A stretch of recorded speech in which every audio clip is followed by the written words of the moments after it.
नमस्ते।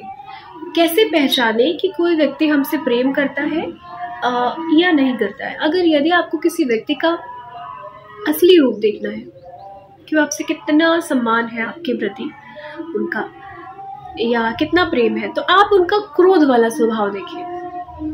क्रोध में भी जो विवेक को अपने जागृत रखता है, समझ को जागृत रखता है, इतना जानता है कि क्रोध में भी अगर वो आपका गुस्सा जेन्युइन है तो उसमें भी क्या बात करनी है, क्या नहीं करनी है, अगर इस चीज़ की समझ रखता है और उस वक्त भी आपका सम्मान बनाए रखता है, तो ठीक है, वो आपसे प्रेम करता है। लेकिन अगर, क्योंकि कहते हैं ना कि व्यक्ति अपना असली रूप जो है, असली स्वभाव एक बार में कभी नहीं दिखाता, आपको उससे बहुत बार मिलना पड़ेगा, बहुत बार उसको गौर से देखना पड़ेगा, ऑब्जर्व करना पड़ेगा, तभी आप समझ सकते हैं कि वो व्यक्ति क्या है।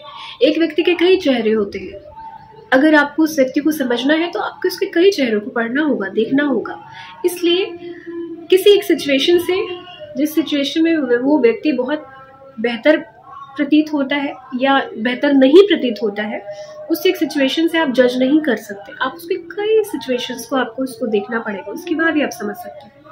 तो यहाँ सीधा सा कहने का मतलब है कि प्रेम कैसे जाने कि कोई व्यक्ति मुझे करता है, तो मेरी दृष्टि में प्रेम परमात्मा तत्व है, ईश्वर का रूप है, ईश्वर का पर्याय ही प्रेम है।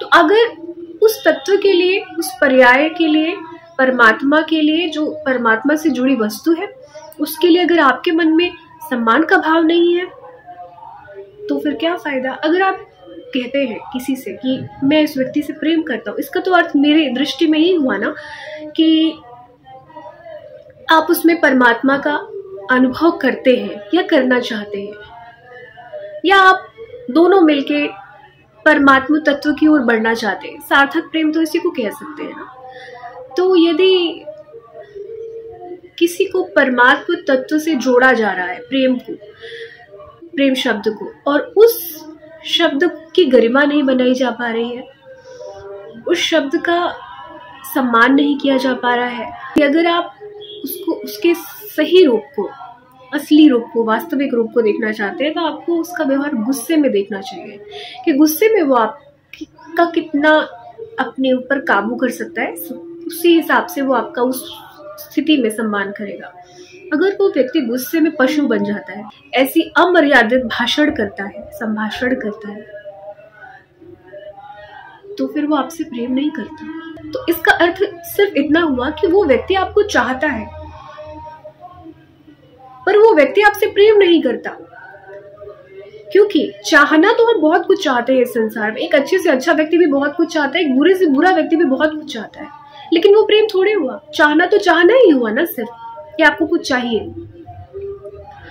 लेकिन प्रेम हुआ कि आप उसकी वैल्यू भी करते हैं। इसीलिए अध्यात्म की दृष्टि में अगर हम आपसे बात करें तो प्रेम सिर्फ परमात्मा से हो सकता है। सच्चा प्रेम जो वाकई में, अगर आत्मा किसी से प्रेम करने के लिए बनी है तो वो सिर्फ परमात्मा से प्रेम करने के लिए बनी है।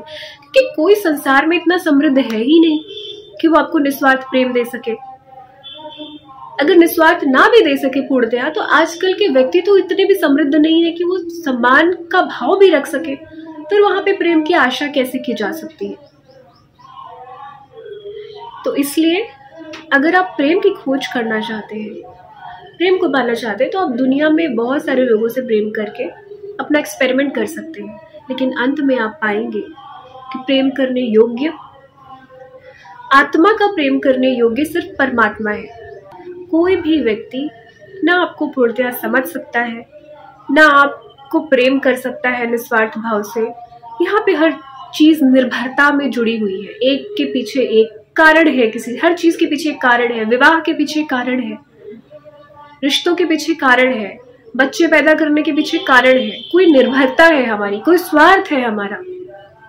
और कहते हैं कि ये संसार ही दुखालय है, या दुखों का कोई अंत नहीं। अगर इससे मुक्ति पाना चाहते हैं और सच्चा प्रेम चाहते हैं, जिसे पाने के बाद चाह ही खत्म हो जाए, कुछ बचे ही ना चाहने को, आनंद ही हो, उन्माद ही उन्माद हो, तो आपको वो प्रेम परमार्थ के मार्ग पे ढूंढना चाहिए, परमार्थ की ओर बढ़ते हुए ढूंढना चाहिए। संसार में प्रेम करने योग्य कुछ कुछ भी नहीं है, आकर्षण के योग्य कुछ भी नहीं है। हाँ, यहाँ जो संत जन है, महात्मा जन है, सिद्ध जन है, वो प्रेम करने के योग्य है, क्योंकि वो तो स्वयं परमात्मा का स्वरूप बन चुके हैं। वो तो स्वयं ऐसी स्थिति में पहुंच चुके हैं कि जहाँ से वो अपने में और परमात्मा में कुछ भी भेद नहीं पा पाते हैं, सब में ईश्वर को देखते हैं, वो बात अलग है। लेकिन अगर आप प्रेम करना चाहते हैं कि आप देने वाले बन जाए, प्रेम बांटने वाले बन जाए, तो उसके लिए तो पहले आपको उतना भरा होना पड़ेगा अंदर से कि आप इतने कंटेंट हो, अंदर से इतने सेटिस्फाइड हो कि आप दूसरों को दे सके। तो उसके लिए तो पहले खुद अंदर भरना पड़ेगा ना, अपने अंदर प्रेम का आनंद। तो प्रेम का आनंद कैसे भरेगा? जब ईश्वर से जुड़ेंगे, ईश्वर से प्रेम करेंगे, वहां से जब आप कंटेंट हो जाएंगे, अंदर से भर जाएंगे, कोई कमी नहीं रह जाएगी, आनंद से भर जाएंगे, उन्माद से भर जाएंगे, उत्साह से भर जाएंगे, तभी तो आप प्रेम बांटने के योग्य बनेंगे।